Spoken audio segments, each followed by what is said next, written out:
Being fairly represented is something that everyone wishes for themselves. However, until recent decades, it was fairly hard for families to get an idea of what the rest of America looked and acted like outside of their immediate area. House Proud is an exhibit at Ohio University's Kennedy Art Museum, curated by Dr. Samuel Dodd, whose goal was to give an idea of what houses have been like throughout America. The exhibit shows houses from the 19th century all the way up until now. Lori Spencer, an assistant at the museum, sees a big difference in the economic situation of a lot of these earlier homes. People used to know their wealth by how much livestock that they had. So even though, to me, this house looks like it probably cost a little more, took a little more work to make, these people do look wealthier because they have more livestock. The exhibit showcases all types of houses, from well-off families over to multiple families crammed into one small house.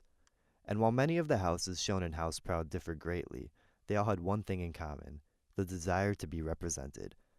People in the 19th century were very underrepresented.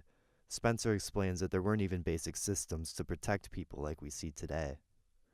You know, these pictures remind me of the Old West. I'm assuming there's Indians around there somewhere, or somebody that could always attack them and steal their stuff or kill them. And back then, you know, you didn't have a sheriff real close to come and help you, and you probably had to defend for yourself. And maybe that's why so many people lived in the same house. If you look at this photo, there's a lot of people in that house, and they all look like adults. I mean, there's a couple children. But so that makes me think it was maybe brothers, sisters, aunts, and uncles or something. And maybe they all lived together to help each other, to work the farm, and to defend. One of the main groups of people represented in House Proud is the lower class. While people definitely continue to struggle for proper representation today, it was even harder back in the 19th century.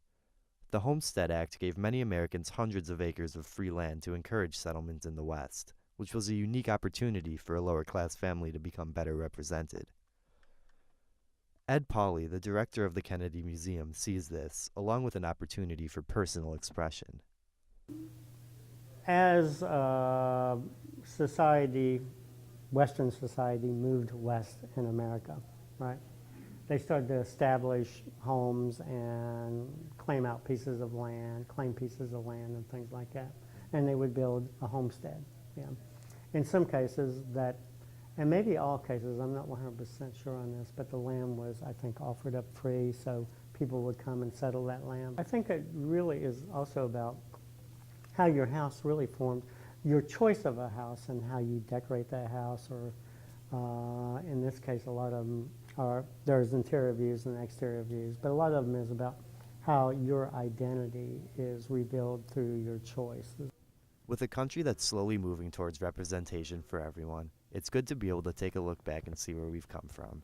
For WOUB News, I'm Ben Schwartz.